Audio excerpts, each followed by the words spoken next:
ಬನ್ನಿ.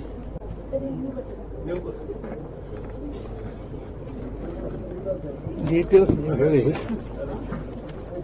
ನೀವು ಹೇಳಿ, ನಾನು ಪ್ರಸ್ತಾಪ ಮಾಡಿಬಿಡ್ತೀನಿ.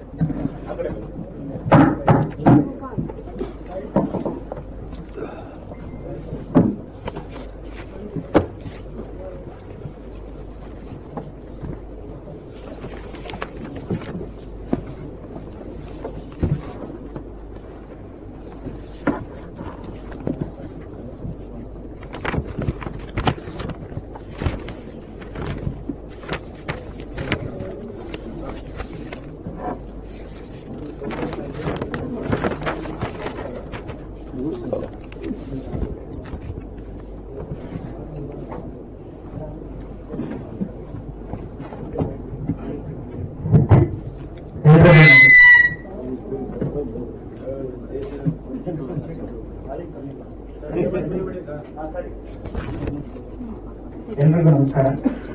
ಈ ಒಂದು ಪತ್ರಿಕಾಗೋಷ್ಠಿಯನ್ನು ಕೊಡಲು ಆಗಮಿಸಿರ್ತಕ್ಕಂಥ ರಾಜ್ಯ ಪ್ರಧಾನ ಕಾರ್ಯದರ್ಶಿಗಳು ಹಾಗೂ ಮಾಜಿ ಸಚಿವರಾದಂತಹ ಪಿ ರಾಜು ಅವರಿಗೆ ಈ ಪತ್ರಿಕಾಗೋಷ್ಠಿಗೆ ಸ್ವಾಗತವನ್ನು ಬಯಸುತ್ತೇನೆ. ಮಾಜಿ ಸಚಿವರು ಯಾವ ಮಾಡಿದ್ರಿ?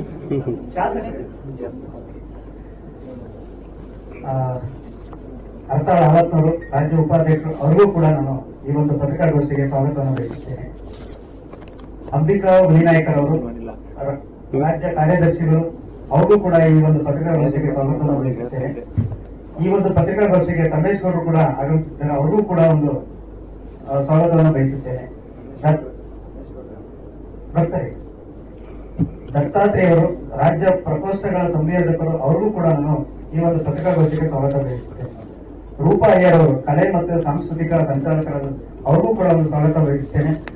ಹಾಗೂ ಈ ಒಂದು ಪತ್ರಿಕಾಗೋಷ್ಠಿಗೆ ತಮ್ಮೆಲ್ಲರಿಗೂ ಕೂಡ ಒಂದು ಸ್ವಾಗತ ಬಯಸುತ್ತಾ ಈ ಒಂದು ಪತ್ರಿಕಾಗೋಷ್ಠಿಯನ್ನು ಅರ್ಥಾಳ್ ಅವತ್ನವರು ತಗೋಬೇಕು ಅಂತ ಅನ್ಕೊಂಡಿದ್ದೆ. ಮಾಧ್ಯಮದ ಸ್ನೇಹಿತರಿಗೆ ಹೆಂಗೆ ನೀವು ಸಂಚಾಲಕರಾಗಿ ಅಡ್ಡ ಬರ್ತೀರಿ?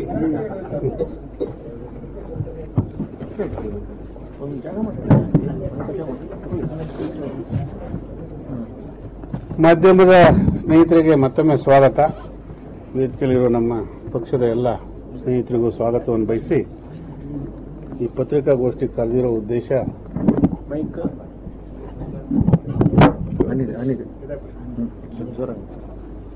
ಪತ್ರಿಕಾಗೋಷ್ಠಿಯನ್ನು ಕರೆದಿರೋ ಉದ್ದೇಶ ನಾಳೆ 17ನೇ ತಾರೀಕು ಈ ದೇಶದ ಪ್ರಧಾನಿಗಳು, ಈ ಪ್ರಪಂಚ ಕಂಡ ಅದ್ಭುತ ನಾಯಕರು ಆದಂಥ ಮೋದಿಯವರ ಹುಟ್ಟುಹಬ್ಬ, ಹುಟ್ಟಿದ ಜನ್ಮ ದಿನ.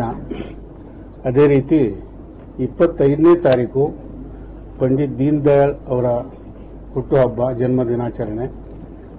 ಅಕ್ಟೋಬರ್ 2ನೇ ತಾರೀಕು ಗಾಂಧಿ ಜಯಂತಿ.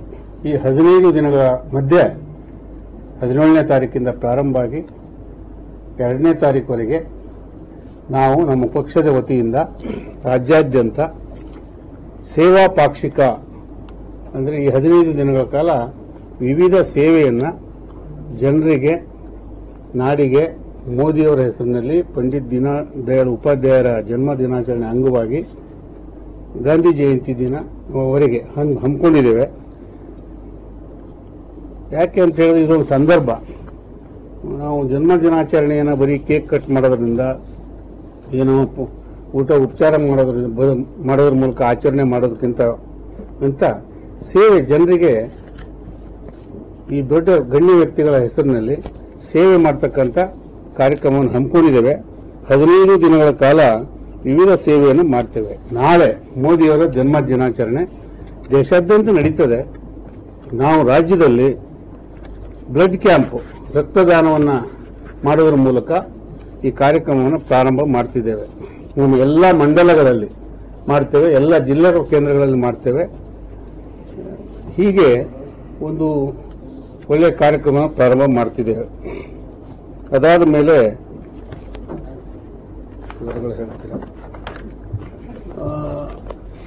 ಗಿಡ ನೆಡುವಂತ ಕಾರ್ಯಕ್ರಮ, ತಾಯಿ ಹೆಸರಿನಲ್ಲಿ ಒಂದು ಗಿಡ ನೆಡಬೇಕು ಅಂತ ಹೇಳಿ ಈ ಹಿಂದೆ ಆಚರಣೆ ಮಾಡಿದ್ದೇವೆ, ಪ್ರಾರಂಭ ಮಾಡಿದ್ದೇವೆ ಕಾರ್ಯಕ್ರಮವನ್ನು. ಅದನ್ನು ಅತ್ಯಂತ ಯಶಸ್ವಿಯಾಗಿ ಈ 15 ದಿನಗಳಲ್ಲಿ ಪ್ರತಿದಿನವೂ ಒಂದೊಂದು ಕಾರ್ಯಕ್ರಮ ಹಮ್ಮಿಕೊಂಡು ನಾವು ಮಾಡ್ತಾ ಇದ್ದೇವೆ. ಇದಕ್ಕೆ ಈಗಾಗಲೇ ತಯಾರಿಯನ್ನು ಮಾಡಿಕೊಂಡಿದ್ದೇವೆ. ರಾಜ್ಯದಲ್ಲೂ ನಾವು ಉಸ್ತುವಾರಿಗಳನ್ನು ನೇಮಕ ಮಾಡಿದ್ದೇವೆ. ಪ್ರತಿ ಜಿಲ್ಲೆಯಲ್ಲಿ 4 ಜನರ ತಂಡ ಮಾಡಿದ್ದೇವೆ. ನಮ್ಮ ಮಂಡಲಗಳು ಒಂದು ಪಕ್ಷದ ಯೂನಿಟ್ ಅದು, ಅಲ್ಲೂ ಕೂಡ 4 ಜನರ ತಂಡವನ್ನು ಮಾಡಿ ಈಗ ಸಕಲ ಸಿದ್ಧತೆಯನ್ನು ಮಾಡಿಕೊಂಡಿದ್ದೇವೆ. ಈ 15 ದಿನಗಳ ಕಾಲ ಈ ಸೇವಾ ಕಾರ್ಯಕ್ರಮವನ್ನು ಮುಂದುವರಿಸುತ್ತೇವೆ. ಇನ್ನು ಇದರ ವಿವರಗಳನ್ನು ನಮ್ಮ ಪಕ್ಷದ ಕಾರ್ಯದರ್ಶಿ ಅಂಬಿಕಾ ಹುಲಿನಾಯಕರವರು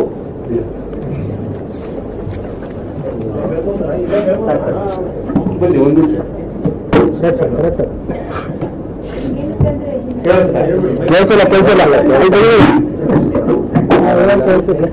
ಸ್ವಲ್ಪ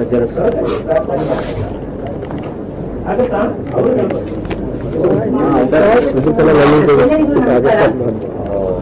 ವೇದಿಕೆ ಮೇಲೆ ಉಪಸ್ಥಿತರಿರುವ ರಾಜ್ಯದ ಹಾಗೂ ಇಲ್ಲಿ ನೆರೆದಿರುವ ಎಲ್ಲ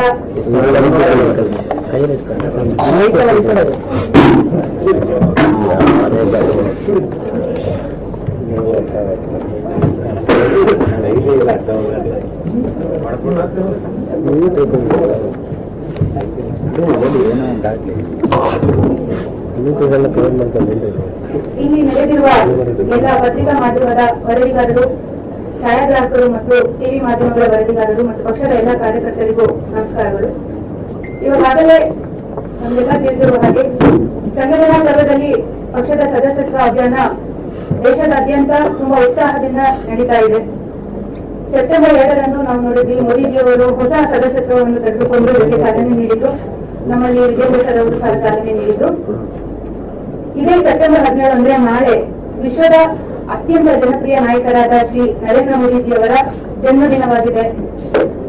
ಮನುಕುಲದ ಸೇವೆಯೇ ಭಗವಂತನ ಸೇವೆ ಅನ್ನೋ ರೀತಿಯಲ್ಲಿ ಮೋದಿಜಿಯವರು ತಮ್ಮ ಕೆಲಸವನ್ನು service to humanity, service to worship to God ಅನ್ನೋ ರೀತಿಯಲ್ಲಿ ತಮ್ಮ ಕೆಲಸವನ್ನು ಮಾಡ್ಕೊಂಡು ಬಂದಿದ್ದಾರೆ. ಅವರ ಆಡಳಿತಾವಧಿಯಲ್ಲಿ ಹಲವಾರು ಮಹತ್ತರವಾದ ಮಾನವೀಯ ಕಾರ್ಯಗಳನ್ನು ಮಾಡ್ತಾ ಇದ್ದಾರೆ. ನಾವೆಲ್ಲ ಸಾಕ್ಷಿಯಾಗಿದ್ದೀವಿ. ಸಮಾಜದ ಬಡವರು, ತುಳಿತಕ್ಕೊಳಗಾದ ಜನರು, ವಂಚಿತ ವರ್ಗಗಳ ಸಬಲೀಕರಣ, ಹೆಣ್ಮಕ್ಕಳ ಸಬಲೀಕರಣ, ರೈತರ ಕಲ್ಯಾಣ ಇದೇ ಮೋದಿಜಿಯವರ ಆದ್ಯತೆ ಆಗಿದೆ. ಇದನ್ನೆಲ್ಲ ನಾವು ನೋಡ್ಕೊಂಡು ಬಂದಿದ್ದೀವಿ. ಇಂತಹ ಗೌರವಾನ್ವಿತ ಪ್ರಧಾನಮಂತ್ರಿಗಳ ಒಂದು ಜನ್ಮ ದಿನಾಚರಣೆಯನ್ನು ಅರ್ಥಪೂರ್ಣವಾಗಿ ನಡೆಸಬೇಕು ಅಂತ ಹೇಳಿ ನಮ್ಮ ರಾಷ್ಟ್ರೀಯ ಅಧ್ಯಕ್ಷರ ಕರೆಗೆ ಹೋಗ್ಬಿಟ್ಟು ಸೇವಾ ಪಾಕ್ಷಿಕ ಅಂದ್ರೆ 15 ದಿನಗಳ ಕಾಲ ಎಲ್ಲಾ ಕಾರ್ಯಕರ್ತರು ಸೇವೆಯ ಚಟುವಟಿಕೆಗಳಲ್ಲಿ ತೊಡಗಿಸ್ಕೋಬೇಕು ಅಂತ ಒಂದು ನಿಶ್ಚಯ ಆಗಿದೆ. ಸೇವೆಯೇ ಪರಮ ಧರ್ಮ ಎಂಬ ಉದ್ದೇಶದಲ್ಲಿ ಈ ಬಾರಿಯೂ ಸಹ ಎಲ್ಲಾ ಸರ್ ಹೇಳಿರುವ ಹಾಗೆ ಒಂದು ಯೂನಿಟ್ ಲೆವೆಲ್ ಅಂದ್ರೆ ಮಂಡಲದಿಂದ ಜಿಲ್ಲಾ ಮಟ್ಟದಲ್ಲೂ ಸಹ ಈ ಕಾರ್ಯಚಟುವಟಿಕೆಗಳು ನಡೆಯುತ್ತೆ. ಎಲ್ಲಾ ಸ್ತರದ ಕಾರ್ಯಕರ್ತರು ಇದರಲ್ಲಿ ಭಾಗವಹಿಸ್ತಾರೆ. ಈ ಮಹಾಯಜ್ಞ ಅಂದ್ರೆ ಸೇವಾ ಮಹಾಯಜ್ಞದಲ್ಲಿ ಕೆಲವು ಚಟುವಟಿಕೆಗಳನ್ನ ನಾವು ಪ್ಲಾನ್ ಮಾಡ್ಕೊಂಡಿದ್ದೇವೆ. ಅದನ್ನ ನಾನು ಒಂದೊಂದಾಗಿ ತಿಳಿಸ್ಲಿಕ್ಕೆ ಬಯಸ್ತೇನೆ. ಅಂದ್ರೆ ನಾಳೆಯಿಂದ ಚಾಲನೆಗೊಳ್ಳುವ ಈ ರಾಜ್ಯದಲ್ಲಿ ನಮ್ಮಲ್ಲಿ ಚಾಲನೆಗೊಳ್ಳುತ್ತೆ. ವಿವಿಧ ಸಾಮಾಜಿಕ ಸಂಸ್ಥೆಗಳು, ಬ್ಲಡ್ ಬ್ಯಾಂಕ್ಗಳು, ಭಾರತೀಯ ರೆಡ್ ಕ್ರಾಸ್ ಸೊಸೈಟಿ ಮತ್ತು ರಾಜ್ಯದ ಆರೋಗ್ಯ ಇಲಾಖೆಯ ಒಂದು ಸಮನ್ವಯದೊಂದಿಗೆ ಎಲ್ಲಾ ಜಿಲ್ಲೆಗಳಲ್ಲಿ ರಕ್ತದಾನ ಶಿಬಿರವನ್ನು ನಾಳೆಯಿಂದ ಚಾಲನೆ ಕೊಡುವ ಮೂಲಕ ಇದನ್ನು ಸ್ಟಾರ್ಟ್ ಮಾಡ್ತೀವಿ. ಇದು ಯುವ ಮೋರ್ಚಾದ ಅಡಿಯಲ್ಲಿ ಇದು ನಡೆಯುತ್ತೆ. 2ನೇ ಕಾರ್ಯಕ್ರಮ ಬಂದು ಸೆಪ್ಟೆಂಬರ್ 18ರಿಂದ ಸೆಪ್ಟೆಂಬರ್ 24ರವರೆಗೂ ಎಲ್ಲಾ ಶಾಲಾ ಮತ್ತು ಆಸ್ಪತ್ರೆ ಆವರಣದಲ್ಲಿ ಸ್ವಚ್ಛತಾ ಕಾರ್ಯಕ್ರಮಗಳನ್ನು ಆಯೋಜಿಸಲಾಗುತ್ತೆ. ಈಗ ತಾನೇ ನಾವು ನೋಡಿದ್ವಿ ಪ್ಯಾರಿಸ್ ಒಲಿಂಪಿಕ್ಸ್ 2024 ಅಲ್ಲಿ ತುಂಬಾ ಜನ ದಿವ್ಯಾಂಗರು ನಮ್ಮ ದೇಶದ ಕೀರ್ತಿಯ ಪತಾಕೆಯನ್ನು ಹಲವಾರು ಕಡೆ ಅದನ್ನ ಮಿಂಚಿದ್ದಾರೆ. ಅಂತವರನ್ನು ಗುರುತಿಸಿ ನಮ್ಮ ರಾಜ್ಯದಲ್ಲಿ ಬರುವಂತಹ ಒಂದು ಕ್ರೀಡಾಪಟುಗಳಿಗೆ ಒಂದು ಸಹಾಯಕ ಸಲಕರಣೆಯನ್ನು ಕೊಡುವುದರ ಮೂಲಕ ಅವರಿಗೆ ಒಂದು ಸನ್ಮಾನವನ್ನು ಕಾರ್ಯಕ್ರಮವನ್ನು ನಾವು ಹಮ್ಮಿಕೊಳ್ಳಬೇಕು ಅಂತ ಅನ್ಕೊಂಡಿದ್ದೀವಿ. ಆಯುಷ್ಮಾನ್ ಭಾರತ ಯೋಜನೆ ಸೆಪ್ಟೆಂಬರ್ 23ಕ್ಕೆ ಒಂದು ಚಾಲನೆ ನೀಡಲಾಗಿದ್ದು, ಇದು ಒಂದು ಐತಿಹಾಸಿಕ, ಜಗತ್ತು ಕಂಡಿರುವ ಒಂದು ಐತಿಹಾಸಿಕ ಕಾರ್ಯಕ್ರಮ, ಒಂದು ಸ್ಕೀಮ್ ಆಗಿದೆ. 60 ವರ್ಷ ಮೇಲ್ಪಟ್ಟ ಎಲ್ಲಾ ವೃದ್ಧ ಮಹಿಳೆಯರಿಗೆ ಉಚಿತ ಆರೋಗ್ಯ ಶಿಬಿರಗಳನ್ನು ಈ ಕಾರ್ಯಕ್ರಮದಲ್ಲಿ ನಡೆಸಲಾಗುತ್ತೆ.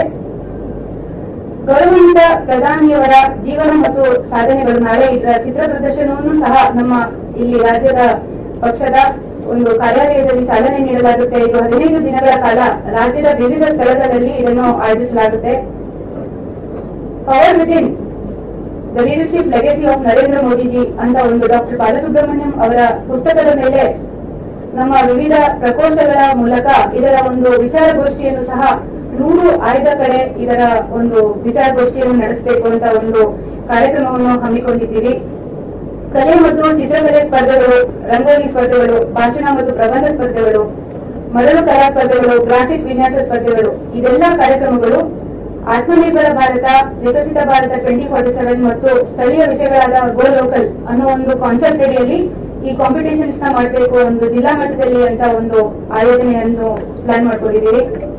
ಸ್ಥಳೀಯ ಅರಣ್ಯ ಇಲಾಖೆ ಮತ್ತು ಪರಿಸರ ಸಚಿವಾಲಯ ಸಮನ್ವಯದೊಂದಿಗೆ ಬೃಹತ್ ಟ್ರೀ ಪ್ಲಾಂಟೇಶನ್ ಡ್ರೈವ್ ಅಥವಾ ಏಕ್ ಪೇಡ್ ಮಾಕೆ ನಾಮ್ ಅನ್ನೋ ಒಂದು ಕಾನ್ಸೆಪ್ಟ್ ನಲ್ಲಿ 17 ಸೆಪ್ಟೆಂಬರ್ ಇಂದ ಅಕ್ಟೋಬರ್ 2ನೇ ತಾರೀಕಿನವರೆಗೂ ಇದನ್ನು ಆಯೋಜಿಸಿಕೊಳ್ಬೇಕು ಅಂತ ಒಂದು ಪ್ಲಾನ್ ಅನ್ನು ಮಾಡ್ಕೊಂಡಿದ್ದೀವಿ. ಆಗಲೇ ಹೇಳಿದ ಹಾಗೆ ಸೆಪ್ಟೆಂಬರ್ 25ರಂದು ನಮ್ಮ ಪಂಡಿತ್ ದೀನ್ ದಯಾಳ್ ಉಪಾಧ್ಯಾಯಜಿಯವರ ಜಯಂತಿಯೂ ಸಹ ಆಗಿದೆ. ಅಂದಿನ ದಿನ ಪ್ರತಿ ಬೂತ್ ನಲ್ಲಿ ಪಂಡಿತ್ ದೀನ್ ದಯಾಳ್ ಉಪಾಧ್ಯಾಯವರ ಜೀವನ ಮತ್ತು ಕೊಡುಗೆ ಸ್ಮರಣೆ ಹಾಗೂ ಅವರಿಗೆ ಪುಷ್ಪ ನಮನಗಳೊಂದಿಗೆ ಕಾರ್ಯಕ್ರಮವನ್ನು ಆಯೋಜಿಸಲಾಗುತ್ತೆ. ಮಹಾತ್ಮ ಗಾಂಧಿ ಜಯಂತಿ ಅಕ್ಟೋಬರ್ 2, ಲಾಲ್ ಬಹದ್ದೂರ್ ಶಾಸ್ತ್ರಿ ಜಯಂತಿ ಸಹ ಅಂದು ಪ್ರತಿಮೆಗಳ ಸುತ್ತಲೂ ಸ್ವಚ್ಛತಾ ಅಭಿಯಾನವನ್ನು ಮಾಡಿ ಪುಷ್ಪ ನಮನಗಳನ್ನು ಸಲ್ಲಿಸಬೇಕು ಅಂತ ಒಂದು ಸ್ವಚ್ಛತಾ ಕಾರ್ಯಕ್ರಮವನ್ನು ಸಹ ಹಮ್ಮಿಕೊಂಡಿದ್ದೇವೆ. ಮತ್ತು ಪ್ರತಿ ಕುಟುಂಬವು ಆ ದಿನದಂದು ಒಂದು ಖಾದಿ ಉತ್ಪನ್ನವನ್ನು ಖರೀದಿಸಬೇಕು ಅಂತ ನಾವೆಲ್ಲ ಅವರಿಗೆ ಒಂದು ವಿನಂತಿಯನ್ನು ಮಾಡಿಕೊಳ್ತೇವೆ. ಇದರಿಂದ ಗ್ರಾಮೋದ್ಯೋಗಿಗಳಿಗೆ ಉತ್ತೇಜನವನ್ನು ಸಹ ನೀಡಲಾಗುತ್ತೆ. ಈ ರೀತಿ ಒಂದು 15 ದಿನಗಳ ಕಾಲದವರೆಗೂ ಆರೋಗ್ಯ ಆಯಿತು, ಹಾಗೆ ಪ್ರಕೃತಿ ಅಂದ್ರೆ ಗಿಡವನ್ನು ನೆಡುವ ಕಾರ್ಯಕ್ರಮ, ಹಾಗೆ ಒಂದು ಎಲ್ಲರಿಗೂ ಒಂದು ಅರಿವನ್ನು ಮೂಡಿಸುವ ಕಾರ್ಯಕ್ರಮವನ್ನು ಈ 15 ದಿನಗಳವರೆಗೂ ಎಲ್ಲಾ ಕಾರ್ಯಕರ್ತರು ಎಲ್ಲ ಸ್ತರದಲ್ಲೂ ಪಾರ್ಟಿಸಿಪೇಟ್ ಮಾಡಿ ಈ ಸೇವಾ ಪಾಕ್ಷಿಕಕ್ಕೆ ಒಂದು ಅರ್ಥಪೂರ್ಣವನ್ನು ಕೊಡುವ ಮೂಲಕ ಆಯೋಜಿಸಬೇಕು ಅಂತ ನಾವೆಲ್ಲ ಇಲ್ಲಿ ನಿಶ್ಚಯ ಮಾಡಿದ್ದೇವೆ. ನಾಳೆ ನಮ್ಮ ನಾಯಕರಾದ ಶ್ರೀ ಸನ್ಮಾನ್ಯ ಆರ್ ಅಶೋಕ್ ಅವರು ಸಹ ಇಲ್ಲಿ ಇದಕ್ಕೆ ಚಾಲನೆಯನ್ನು ನಮ್ಮ ರಾಜ್ಯ ಕಾರ್ಯಾಲಯದಲ್ಲಿ ಕೊಡುವುದರ ಮೂಲಕ ರಾಜ್ಯದಲ್ಲೂ ಸಹ ಈ 15 ದಿನಗಳ ಸೇವಾ ಪಾಕ್ಷಿಕಕ್ಕೆ ಚಾಲನೆಯನ್ನು ಕೊಡ್ತೇವೆ. ಎಲ್ಲರಿಗೂ ಧನ್ಯವಾದ.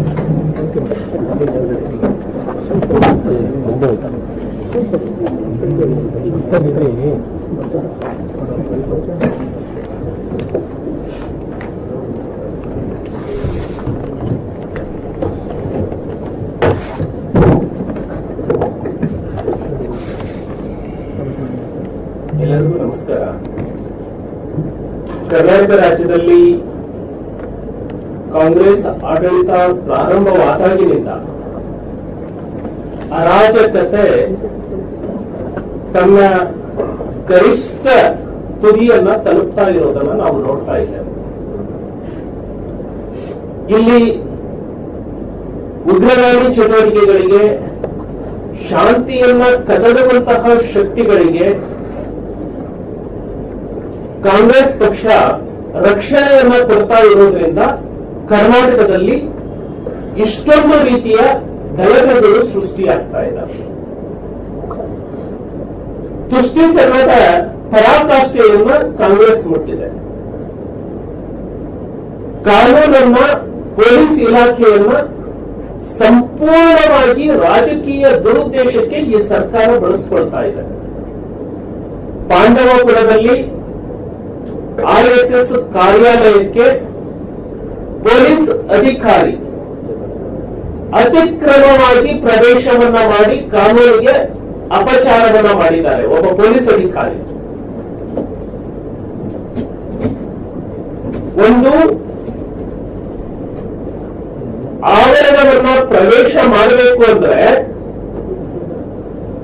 2 ಹಂತಗಳಲ್ಲಿ ಪೊಲೀಸ್ ಅಧಿಕಾರಿ ಅದನ್ನ ಸಾಬೀತು ಮಾಡಬೇಕು. ಆವರಣವನ್ನ, ಕಟ್ಟಡವನ್ನ, ಮನೆಯನ್ನ ಪ್ರವೇಶ ಮಾಡಬೇಕು ಅಂದ್ರೆ ಆತ ಸರ್ಚ್ ವಾರೆಂಟ್ ಇಟ್ಟುಕೊಳ್ಳಬೇಕು. ನಂಬರ್ 1. ಹಾಗಂತ ಹೇಳಿ ಪೊಲೀಸ್ ಅಧಿಕಾರಿಗೆ ಸರ್ಚ್ ವಾರೆಂಟ್ ಇಲ್ಲದೆ ಪ್ರವೇಶ ಮಾಡೋದಕ್ಕೆ ಅಧಿಕಾರವೇ ಇಲ್ವಾ? ಖಂಡಿತ ಅಧಿಕಾರ ಇದೆ. ಸರ್ಚ್ ವಾರೆಂಟ್ ಇಲ್ಲದೆ ಕೂಡ ಆತ ಯಾವುದೇ ಆವರಣವನ್ನ ಪ್ರವೇಶ ಮಾಡಬಹುದು. ಆದರೆ ಅದಕ್ಕೆ ನಾನು ಯಾವ ಕಾರಣಕ್ಕಾಗಿ ಪ್ರವೇಶ ಮಾಡ್ತಾ ಇದ್ದೀನಿ ವಿತೌಟ್ ವಾರೆಂಟ್ ಅನ್ನೋದನ್ನ ತನ್ನ ಸ್ಟೇಷನ್ ಹೌಸ್ ಡೈರಿಯಲ್ಲಿ ಎಂಟ್ರಿ ಮಾಡಬೇಕು. ನಾನು ಈಗ ಪ್ರವೇಶ ಮಾಡಲಿಲ್ಲ ಅಂದ್ರೆ ಆರೋಪಿ ತಪ್ಪಿಸ್ಕೊಂಡು ಹೋಗ್ಬಿಡಬಹುದು, ದೊಡ್ಡ ಅನಾಹುತ ನಡೆಯಬಹುದು, ಕಾಗ್ನೈಸಬಲ್ ಅಫೆನ್ಸ್ ನಡೆಯಬಹುದು, ಅಂದ್ರೆ ಕೊಲೆ ಸುಲಿಗೆಗಳು ನಡೆದು ಬಿಡಬಹುದು. ಅದನ್ನ ತಡೆಯೋದಕ್ಕಾಗಿ ವಾರೆಂಟ್ ಇಲ್ಲದೆ ಹೋಗೋದಕ್ಕೆ ಕಾನೂನು ಪೊಲೀಸ್ ಅಧಿಕಾರಿಗೆ ಅವಕಾಶ ಕೊಟ್ಟಿದೆ. ಪಾಂಡವಪುರದಲ್ಲಿ ಈ ಪೊಲೀಸ್ ಅಧಿಕಾರಿಗಳು ಅತಿಕ್ರಮ ಪ್ರವೇಶ ಮಾಡಿದ್ದಾರೆ. ವಾರಂಟ್ ಇಲ್ಲದೆ ಯಾವ ಆಧಾರದ ಮೇಲೆ ಅವರು ಪ್ರವೇಶ ಮಾಡಿದ ಮೇಲೆ ಅವರು ಯಾರನ್ನ ಅರೆಸ್ಟ್ ಮಾಡಿದ್ದಾರೆ, ಏನನ್ನ ಸೀಸ್ ಮಾಡಿದ್ದಾರೆ, ಯಾವ ಅಕ್ರಮ ಚಟುವಟಿಕೆಯನ್ನ ಅಥವಾ ಯಾವ ಗಲಭೆಯನ್ನ ನಿಯಂತ್ರಣ ಮಾಡಿದ್ದಾರೆ. ಒಂದೇ ಉದ್ದೇಶಕ್ಕೆ ಹೋಗಿತ್ತು, ಕೆಲವು ಸಮುದಾಯದವರನ್ನ ಓಲೈಕೆ ಮಾಡೋದಕ್ಕೆ. ರಾಷ್ಟ್ರಪ್ರೇಮಿ ಸಂಘಟನೆ, ಒಂದು ಸಂಘಟನೆಗೆ ಒಂದು ಕಾರ್ಯಾಲಯದಲ್ಲಿ ಯಾವ ದೇವರ ಫೋಟೋ ಇರೋದಿಲ್ಲ, ಯಾವ ವ್ಯಕ್ತಿಗಳ ಫೋಟೋ ಇರೋದಿಲ್ಲ, ಕೇವಲ ಭಾರತ ಮಾತೆಯೇ ಅವರಿಗೆ ಎಲ್ಲವೂ, ಭಾರತ ಮಾತೆಯೇ ಸರ್ವಸ್ವ ಅಂತ ಹೇಳಿ ರಾಷ್ಟ್ರದ ಅಭ್ಯುದಯಕ್ಕಾಗಿ ತನ್ನನ್ನೇ ತಾನು ಸಮರ್ಪಣೆ ಮಾಡಿಕೊಂಡಂತಹ RSS ಕಾರ್ಯಾಲಯಕ್ಕೆ ಪೊಲೀಸ್ ಅಧಿಕಾರಿಗಳು ಯಾವ ಧೈರ್ಯದ ಮೇಲೆ ಪ್ರವೇಶವನ್ನ ಮಾಡಿದರು? ಇದರ ಹಿಂದೆ ಒಂದೇ ಉದ್ದೇಶ, RSSಗೆ ಮಸೀದಿಗಳ ಮೂಲಕ ಷಡ್ಯಂತ್ರ ಮಾಡುವಂತಹ ಒಂದು ಷಡ್ಯಂತ್ರದ ಭಾಗ. ಎರಡನೇದು, ಕೆಲವೊಬ್ಬರನ್ನ ಸಂತುಷ್ಟಗೊಳಿಸುವಂತಹ ತುಷ್ಟೀಕರಣ. ಹಾಗಾಗಿ ಒಳಗೆ ಹೋದ ಮೇಲೆ ಅನುಚಿತವಾಗಿ ಪೊಲೀಸ್ ಅಧಿಕಾರಿಗಳು ವರ್ತನೆ ಮಾಡಿದ್ದಾರೆ. ಸ್ವಯಂ ಸೇವಕರ ಜೊತೆಗೆ ಅತ್ಯಂತ ಅನಾಗರಿಕವಾಗಿ ಪೊಲೀಸರು ವರ್ತನೆ ಮಾಡಿದ್ದಾರೆ.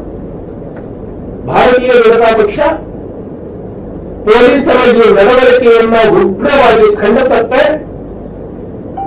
ಆ ಡಿವೈಎಸ್ಪಿಯನ್ನ ತಕ್ಷಣಕ್ಕೆ ಅಮಾನತು ಮಾಡಬೇಕು.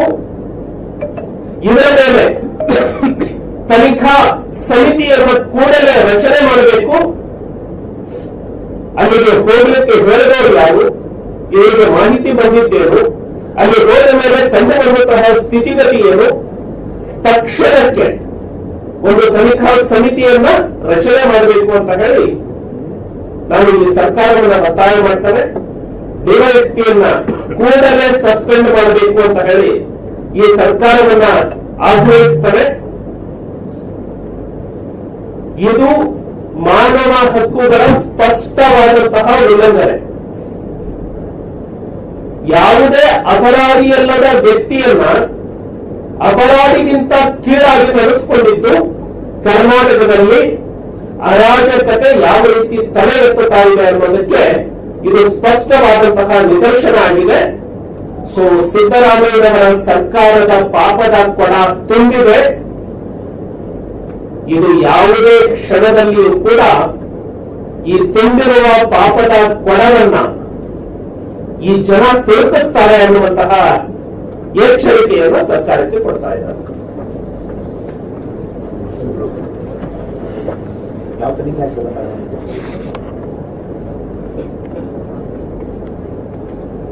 ಕೇಂದ್ರ ಮಾನವ ಹಕ್ಕುಗಳ ಆಯೋಗ ಇದರ ಕಾಗ್ನೈಸೆನ್ಸ್ ಅನ್ನ ತೆಗೆದುಕೊಳ್ಳಬೇಕು ಅಂತ ಹೇಳಿ ನಾನು ಮನವಿಯನ್ನ ಮಾಡ್ತೇನೆ. ಸರ್ಕಾರ ತಕ್ಷಣಕ್ಕೆ ಡಿವೈಎಸ್ಪಿಯನ್ನ ಸಸ್ಪೆಂಡ್ ಮಾಡುವುದರ ಮೂಲಕ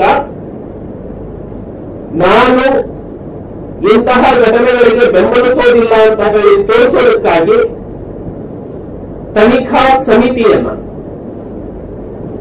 ನೇಮಿಸಬೇಕು ಅಂತ ಹೇಳಿ ಸರ್ಕಾರಕ್ಕೆ ಆಗ್ರಹವನ್ನು ಮಾಡ್ತಾರೆ. ಮಂಗಳೂರಲ್ಲೂ ಕೂಡ ಸ್ವಲ್ಪ ಶುದ್ಧ ವಾತಾವರಣ ಇದೆ. ಮಿಲಾದ್ ಮೆರವಣಿಗೆ ಸಂದರ್ಭದಲ್ಲಿ ಜೊತೆಗೆ ಎರಡೂ ಕಡೆಯಿಂದಲೂ ಕೂಡ ಒಂದು ರೀತಿ ಪ್ರತಿಷ್ಠೆಯಿಂದ ನೀವು ಬನ್ನಿ ಅಥವಾ ತಾಕತ್ತಿರ ಬನ್ನಿ, ಬರ್ತೀವಿ, ಏನಾಗುತ್ತೆ ನೋಡೋಣ, ಈ ತರ ನಡೀತಾ ಇದೆ. ಯಾವಾಗ ಒಬ್ಬ ವ್ಯಕ್ತಿ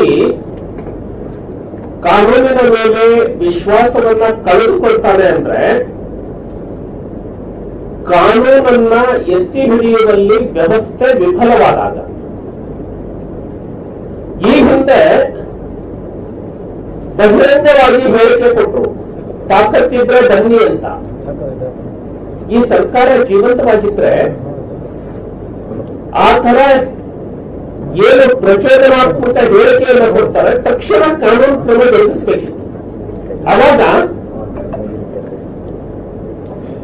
ಬಲಿ ಪಶುವಲ್ಲಿ ಅಥವಾ ಒಂದು ಸಮುದಾಯದಲ್ಲಿ ಈ ಪೊಲೀಸ್ ವ್ಯವಸ್ಥೆಯ ಬಗ್ಗೆ ನಂಬಿಕೆ ಹುಟ್ಟುತ್ತೆ.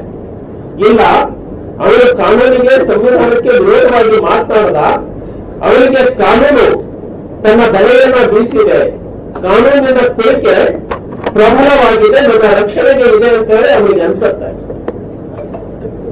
ಯಾರೋ ಬಂದು ಲೂಟಿ ಮಾಡ್ತಾ ಇದ್ದಾನೆ, ನಾನು ಪೊಲೀಸರಿಗೆ ಯಾರೋ ಬಂದು ನನ್ನ ಮೇಲೆ ಅಲ್ಲೇ ಬೆದರಿಕೆಯನ್ನು ಹೊಡ್ತಾ ಇದ್ದಾನೆ, ನಾನು ಪೊಲೀಸರಿಗೆ ಆಕ್ರಮಣದಿಂದ ಕರೀತಾ ಇದ್ದೀನಿ, ಪೊಲೀಸರು ಬರಲಿಲ್ಲ ಅಂದಾಗ ಏನಾಗುತ್ತೆ? ಕಾನೂನು ನಾವು ಹೇಳುತ್ತೆ, ನಿನ್ನ ರಕ್ಷಣೆಯನ್ನು ನೀವು ಮಾಡಿಕೊಂಡ್ರೆ ಅದು ಅಪರಾಧ ಅಲ್ಲ ಅಂತ. ಸೆಲ್ಫ್ ಡಿಫೆನ್ಸ್ ಅಲ್ಲಿ ರಕ್ಷಣೆಯನ್ನು ಕೊಡುತ್ತೆ ಕಾನೂನು.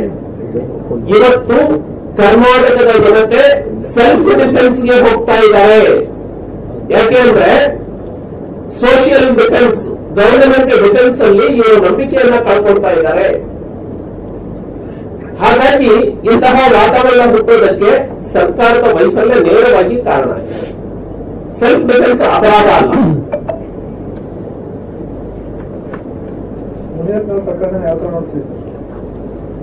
ನೋಡಿ, ಪರಶುರಾಮ್ ಸಾವಿನ ಬಗ್ಗೆ FSL ವರದಿ ಬಂದಿದೆ.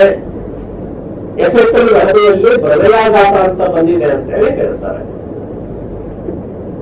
ಒಬ್ಬ ಪೊಲೀಸ್ ಅಧಿಕಾರಿಯಾಗಿ ನಾನು ಈ ಸರ್ಕಾರಕ್ಕೆ, ಪೊಲೀಸ್ ಇಲಾಖೆಗೆ ಸೂಚನೆಯನ್ನು ಕೊಡ್ಲಿಕ್ಕೆ ಇಷ್ಟಪಡ್ತೀನಿ.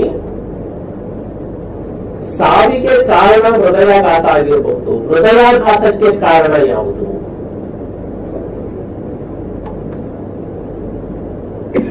ಸುಪ್ರೀಂ ಕೋರ್ಟ್ ಬಹಳಷ್ಟು ಜಡ್ಜ್ಮೆಂಟ್ಸ್ ಇದ್ದಾರೆ. ನೀವು ಬರೀ FSL ರಿಪೋರ್ಟ್ ಮೇಲೆ ತನಿಖೆ ಪೂರ್ಣ ಆಗಲ್ಲ, ತನಿಖಾಧಿಕಾರಿಗಳು ಅದನ್ನು ಗಮನಿಸಬೇಕು. ಪರಶುರಾಮನ ಹೃದಯಾಘಾತಕ್ಕೆ ಆತನ ಮೇಲೆ ಆರ್ಥಿಕ ಸಂಕಷ್ಟದ ಹೊರೆಯನ್ನ ಹಾಕಿದಂತಹ ಚೆನ್ನಾರೆಡ್ಡಿ MLA ಅವರ ಮಗ ಕಾರಣ. ಹಾಗಾಗಿ ಕಲ್ಪನಲ್ ಹೋಮಿಸೈಡ್ ನಲ್ಲಿ ದೇ ಆರ್ ಅಕ್ಯೂಸ್ಡ್. ಈಗ ಬಾವಿಗೆ ಹಾರ್ತಾನೆ ಒಬ್ಬ, ಭಯದಿಂದನೋ ಅಥವಾ ಆತ್ಮಹತ್ಯೆ ಮಾಡ್ಕೋಬೇಕು ಅಂತನೋ ಬಾವಿಗೆ ಹಾರ್ತಾನೆ. ಬಾವಿಗೆ ಹಾರುವಾಗ ಅವನಲ್ಲಿ ಭಯ ಇತ್ತು, ಭಯದಿಂದ ಹಾರಿದ. ಆ ಬಾವಿ ಕಟ್ಟೆಯಿಂದ ನೀರನ್ನ ಸ್ಪರ್ಶ ಮಾಡೋದಕ್ಕೆ ಮುಂಚೆ ಹಾರ್ಟ್ ಅಟ್ಯಾಕ್ ಆಗುತ್ತೆ. ನೀರು ಟಚ್ ಆದಾಗ ಅವನು ಶವವಾಗಿರ್ತಾನೆ. ಮೆಡಿಕಲ್ ರಿಪೋರ್ಟ್ ಏನ್ ಬರುತ್ತೆ? ಹಾರ್ಟ್ ಅಟ್ಯಾಕ್ ಇಂದ ಡೆತ್ ಅಂತ, ನೀರಿನಲ್ಲಿ ಮುಳುಗಿದ್ರಿಂದ ಡೆತ್ ಅಂತ ಬರಲ್ಲ. ಅರ್ಥ ಆಯ್ತು? ಸೊ ಸುಪ್ರೀಂ ಕೋರ್ಟ್ ನ ಜಡ್ಜ್ಮೆಂಟ್ಸ್ ಬಹಳಷ್ಟು ಕ್ಲಿಯರ್ ಆಗಿದೆ. ತನಿಖೆಯನ್ನ ಪ್ರಾಮಾಣಿಕವಾಗಿ ಮಾಡಬೇಕು ಅಂತ ನಾನು ಅದಕ್ಕೆ ಒತ್ತಾಯ ಮಾಡ್ತೀನಿ. ಅವರ ಸಾವು ಹೃದಯಾಘಾತದಿಂದ ಆಗಿರ್ಬೋದು, ಆದ್ರೆ ಹೃದಯಾಘಾತಕ್ಕೆ ದುಷ್ಪ್ರೇರಣೆ ಯಾರು? ಹೃದಯಾಘಾತ ಆಗುವಂತಹ ಒತ್ತಡವನ್ನು ಯಾರು ತಂದಿಟ್ಟಿದ್ರು? ಸುಪ್ರೀಂ ಕೋರ್ಟ್ ಜಡ್ಜ್ಮೆಂಟ್ಸ್ ಅಲ್ಲಿ ಬಹಳಷ್ಟು ಅಬ್ಸರ್ವೇಷನ್ಸ್ ಇದಾವೆ. ಒಬ್ಬ ಬ್ರಿಡ್ಜ್ ಮೇಲೆ ಮೋಟರ್ ಸೈಕಲ್ ಅಲ್ಲಿ ಬರ್ತಿರ್ತಾನೆ, ಮುಂದೆ ಪೊಲೀಸ್ ಒಬ್ಬ ಫೈನ್ ಹಾಕೊಂಡು ನಿಂತಿರ್ತಾನೆ. ನಾನು ಹೋದ್ರೆ ನನ್ನನ್ನು ಹಿಡಿದು ಬಿಡ್ತಾರೆ ಅಂತ ಭಯದಿಂದ ಬ್ರಿಡ್ಜ್ ಇಂದ ಕೆಳಗೆ ಹಾರಿಬಿಡ್ತಾರೆ. It comes under custodial death. ಅವರೇ ಹಾಗೆ ಸತ್ತ ಅಂತ ಹೇಳೋದಕ್ಕಾಗಲ್ಲ. ಸೊ ನ್ಯಾಯಾಲಯದಲ್ಲಿ ಬಹಳಷ್ಟು ಇಂತಹ ಪ್ರಕರಣಗಳು, ವಿವರಣೆಗಳು ವಿಚಾರಣೆಯಾಗಿ ಜಡ್ಜ್ಮೆಂಟ್ಸ್ ಬಂದಿದ್ದಾವೆ. ಸೊ ಈ ಸರ್ಕಾರ ಹೃದಯಾಘಾತದ ಸಾವು ಅಂತ ಹೇಳಿ ಪರಶುರಾಮ ಅವರ ಸಾವಿಗೆ 174 ಡಿಸ್ಪೋಸಲ್ ಮಾಡೋದಕ್ಕೆ ಆಗೋದಿಲ್ಲ. ಅಸಹಜ ಸಾವು ಅಂತ ಹೇಳಿ ಡಿಸ್ಪೋಸಲ್ ಮಾಡೋದಕ್ಕೆ ಸಾಧ್ಯ ಇಲ್ಲ. ಅವರ ಹೆಂಡತಿಯ ಮೈ ಹೇಳಿಕೆಯನ್ನು ಇವರು ಪಡೆದಿದ್ದಾರೆ. ಇಲ್ಲಿವರೆಗೆ ತನಿಖೆ ನಿಷ್ಪಕ್ಷಪಾತವಾಗಿ ನಡೀತಾ ಇಲ್ಲ. ತನಿಖೆ ನಿಷ್ಪಕ್ಷಪಾತವಾಗಿ ನಡೆದ್ರೆ ಇವರು ಹಣಕ್ಕಾಗಿ ಎಷ್ಟು ಒತ್ತಡವನ್ನು ಹೇರಿದ್ರು ಅನ್ನೋದು ಗೊತ್ತಾಗತ್ತೆ. ಹಾಗಾಗಿ ಪರಶುರಾಮ ಅವರ ಪತ್ನಿಗೆ ನಾನು ವಿನಂತಿಯನ್ನು ಮಾಡ್ತೇನೆ, ನ್ಯಾಯಾಲಯದ ಮೊರೆಯನ್ನು ಹೋಗಿ ನೀವು ಜುಡಿಷಿಯಲ್ ಎನ್ಕ್ವೈರಿಯನ್ನ ಕೇಳಿ ಅಥವಾ CBI ಎನ್ಕ್ವೈರಿಯನ್ನ ಕೇಳಿ. ಈ ಪೊಲೀಸರು ಯಾರನ್ನೋ ಓಲೈಸೋದಕ್ಕೆ, ಯಾರನ್ನೋ ಮೆಚ್ಚಿಸ್ಲಿಕ್ಕೆ ಕೈಗೊಂಡರಾಗಿ ಈ ಕರ್ನಾಟಕದಲ್ಲಿ ಕೆಲಸ ಮಾಡ್ತಾ ಇದ್ದಾರೆ. ಹಾಗಾಗಿ ಪರಶುರಾಮ್ FSL ವರದಿ ಬಂದಿರಬಹುದು, ಮೆಡಿಕಲ್ ರಿಪೋರ್ಟ್ ಬಂದಿರಬಹುದು ಹೃದಯಾಘಾತ ಅಂತ. ಅದರ ಹಿಂದೆ ಸಾವಿನ ದುಷ್ಪ್ರೇರಣೆಯ ಬಹಳಷ್ಟು ಕೃತ್ಯಗಳು ಈ ಆರೋಪಗಳಿಂದ ನಡೆದಿದ್ದಾವೆ. ಅದನ್ನ ತನಿಖೆಯಲ್ಲಿ ತರಬೇಕು ಅಂತ ಹೇಳಿ ನಾನು ಒತ್ತಾಯ ಮಾಡ್ತಾರೆ. ಅದೇ ರೀತಿ ಅವತ್ತು FIR ನಲ್ಲಿ ಆರೋಪಿ ಸ್ಥಾನದಲ್ಲಿ ನಿಂತಹ ಚೆನ್ನಾರೆಡ್ಡಿಯನ್ನ ಅರೆಸ್ಟ್ ಮಾಡಲಿಲ್ಲ ಇವರು. ನೇರವಾಗಿ ಪರಶುರಾಮ್ ಅವರ ಹೆಂಡತಿ 7 ಗಂಟೆಯವರೆಗೆ ತುಂಬು ಗರ್ಭಿಣಿ ಪೊಲೀಸ್ ಸ್ಟೇಷನ್ ಮುಂದೆ ಧರಣಿಯನ್ನ ಮಾಡಿದ್ಲು. ಅದು ಮೇಲ್ನೋಟಕ್ಕೆ ಸಾಬೀತಿತ್ತು. ಐ ವಿಟ್ನೆಸ್ ಪರಶುರಾಮ್ ಅವರ ಹೆಂಡತಿ ಐ ವಿಟ್ನೆಸ್ ಹೇಳಿದ್ರು. ಮುನಿರತ್ನ ಅವರ ಪ್ರಕರಣದಲ್ಲಿ ಐ ವಿಟ್ನೆಸ್ ಯಾರು? ಎರಡನೇದು ಧ್ವನಿ ಸ್ವರಳಿ. ಇಂಡಿಯನ್ ಎವಿಡೆನ್ಸ್ ಆಕ್ಟ್ ಹೇಳುತ್ತೆ audio is not admissible in the court of law ಅಂತ. ಸೊ FSL ವರದಿಯನ್ನ ತರಿಸಿಕೊಂಡ ಮೇಲೆ ಕ್ರಮ ಜರುಗಿಸಬಹುದಾಗಿತ್ತು.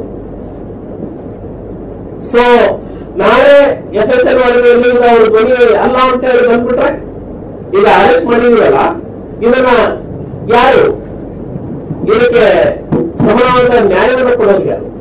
ಹಾಗಾಗಿ ಭಾರತೀಯ ಜನತಾ ಪಕ್ಷ ತಪ್ಪು ಮಾಡಿದ್ದರೆ ನಾವು ಯಾರ ಪರವಾಗಿ ನಿಲ್ಲೋದಿಲ್ಲ. ಆದ್ರೆ ನೀವು ಪರಶುರಾಮನ ಕೇಸ್ನಲ್ಲಿ ಆ ರೀತಿ ವರ್ತನೆಯನ್ನ ಮಾಡ್ತೀರಿ. ಪಾಂಡವಪುರದಲ್ಲಿ RSS ಕಾರ್ಯಾಲಯದಲ್ಲಿ ಯಾವುದೇ ದಾಖಲೆಗಳು ಇಲ್ಲದೆ ಅತಿಕ್ರಮವಾಗಿ ನುಗ್ಗುತ್ತೀರಿ. ಇಲ್ಲಿ ನೀವು ತನಿಖೆ ಮಾಡಲಾರದೆ ಅವರನ್ನ ಅರೆಸ್ಟ್ ಮಾಡ್ತೀರಿ. ಅಂದ್ರೆ ರಾಜಕೀಯ ದ್ವೇಷಪೂರಿತವಾದಂತಹ ಕೃತ್ಯ ಕೆಲಸಗಳು ಪೊಲೀಸ್ ಇಲಾಖೆಯಿಂದ ನಡೀತಾ ಇದ್ದಾವೆ.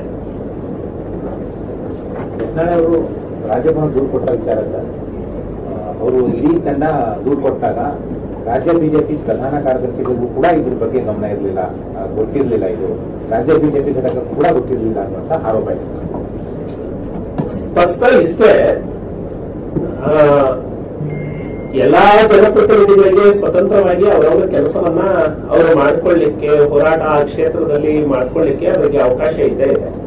ಸೊ ಹಾಗಾಗಿ ಅವರು ವೈಯಕ್ತಿಕ ನೆರವೇಟ್ನಲ್ಲಿ ಈ ಹಿಂದೆನೇ ಅಪಾಯಿಂಟ್ಮೆಂಟ್ ಅನ್ನ ತಗೊಂಡಿದ್ರು. ಸೊ ಹಾಗಾಗಿ ಪಕ್ಷದಿಂದ ತೆಗೆದುಕೊಂಡಂತಹ ತೀರ್ಮಾನ ಏನಲ್ಲ, ಅವರು ವೈಯಕ್ತಿಕ ನೆರವೇಟ್ನಲ್ಲಿ ಹೋಗಿ ಇದನ್ನ ಕೊಟ್ಟಿದ್ದಾರೆ. ಅದಕ್ಕೆ ಮೊದಲೇ ಅಪಾಯಿಂಟ್ಮೆಂಟ್ ಅನ್ನ ತಗೊಂಡಿದ್ರು. ಹಾಗಾಗಿ ಅವರ ವೈಯಕ್ತಿಕ ತೀರ್ಮಾನ. ಹೋರಾಟ ವೈಯಕ್ತಿಕವಾಗಿದೆ ಸರ್, ಅವ್ರ ಹೋರಾಟ ಅಲ್ಲ, ಅದು ವಿಷಯದ ಮೇಲೆ ಸಂಬಂಧಪಟ್ಟಿರುತ್ತೆ. ಪಕ್ಷದ್ದು ಪಕ್ಷವಾಗಿಯೇ ತಗೊಳ್ಬೇಕಾಗತ್ತೆ. ಕ್ಷೇತ್ರಕ್ಕೆ ಸಂಬಂಧಪಟ್ಟಂತಹ ಸಂಘಟನೆಗಳು ಏನಾದ್ರು ಇದ್ರೆ ಅದು ಪಕ್ಷದ ಗಮನಕ್ಕೆ ತಂದು ವೈಯಕ್ತಿಕವಾಗಿ ಹೋರಾಟ ಮಾಡ್ತಾರೆ. ಸೊ ಅದು ಯಾವ ವಿಷಯವನ್ನ ತೆಗೆದುಕೊಳ್ತಾ ಇದ್ದಾರೆ ಅನ್ನೋದನ್ನ ನಮ್ಮ ಪಕ್ಷದಲ್ಲಿ ಚರ್ಚೆ ಮಾಡ್ತೀವಿ. ಇದುವರೆಗೆ ಗಮನಕ್ಕೆ ಬಂದಿಲ್ಲ ಪಕ್ಷದ. ಇಲ್ಲ, ಅವರ ವೈಯಕ್ತಿಕವನ್ನ ಎಲ್ಲಾ ಶಾಸಕರಿಗೂ ಕೂಡ ವೈಯಕ್ತಿಕ ಚಟುವಟಿಕೆಗಳನ್ನ ಅಲ್ಲಿ ಬೇಕಾದಂತೆ ತೀರ್ಮಾನ ಅವರೇ ತಗೊಳ್ತಾರೆ. ಯಾಕೆಂದ್ರೆ ಹಿಂದಿನ ದಿನ ಏನೇ ಮಾಡಿದ್ರು ಇನ್ಮೇಲೆ ಪಕ್ಷದ ವೇದಿಕೆ ಮಾಡ್ತೀನಿ ಅಂತ ಹೇಳಿದ್ರು ಅವರಿಬ್ರು. ಅಲ್ಲ, ಈಗಲೂ ಯತ್ನಾಳರು ಒಪ್ಕೊಂಡಿದ್ದಾರೆ, ಒಟ್ಟಾಗಿ ಪಕ್ಷವನ್ನ ಮುನ್ನಡೆಸ್ತೇವೆ ಅಂತ ಹೇಳಿ ಹಿರಿಯರ ಸಮ್ಮುಖದಲ್ಲಿ ಅವರು ಒಪ್ಕೊಂಡಿದ್ದಾರೆ. ಪಕ್ಷಕ್ಕೆ ಧಕ್ಕೆಯಾಗುವಂತಹ ಯಾವುದೇ ಚಟುವಟಿಕೆಗಳನ್ನ ಅವರು ಮಾಡಲ್ಲ ಅನ್ನುವಂತಹ ಅಚಲವಾದಂತಹ ವಿಶ್ವಾಸ ನಮಗೆ ಇದೆ. ಅವರು ಬಹಳ ದೊಡ್ಡ ನಾಯಕರು ಪಕ್ಷದಲ್ಲಿ. ಹಾಗಾಗಿ ಕ್ಷೇತ್ರಕ್ಕೆ ಸಂಬಂಧಪಟ್ಟಂತೆ ವೈಯಕ್ತಿಕ ಇದಕ್ಕೆ ಅಲ್ಲಿ ಕ್ಷೇತ್ರಕ್ಕೆ ಸಂಬಂಧಪಟ್ಟಂತೆ ಹೋರಾಟ ಅಥವಾ ಚಳವಳಿ ಮಾಡಲಿಕ್ಕೆ ಎಲ್ಲಾ ಶಾಸಕರು ಕೂಡ ಸ್ವತಂತ್ರರು, ಅವರ ಜೊತೆಗೆ ಪಕ್ಷ ನಿಲ್ಲತ್ತೆ.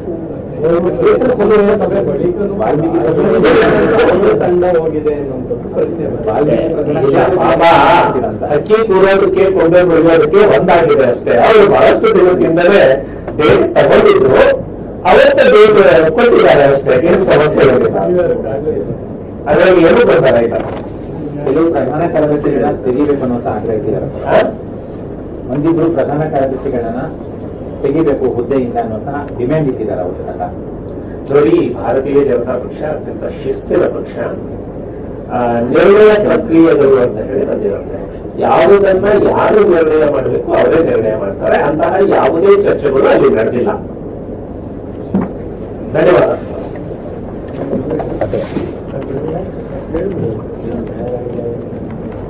ಈ ಒಂದು ಪತ್ರಿಕಾಗೋಷ್ಠಿಯಲ್ಲಿ ಭಾಗವಹಿಸಿದ ಎಲ್ಲ ಅತಿಥಿಗಳಿಗೆ ಧನ್ಯವಾದಗಳು. ಅದೇ ರೀತಿ ಮಾಧ್ಯಮ ಮಿತ್ರಗಳು ಕೂಡ ಭಾರತೀಯ ಜನತಾ ಪಾರ್ಟಿಯ ಪರವಾಗಿ ಧನ್ಯವಾದಗಳು. ನೀವು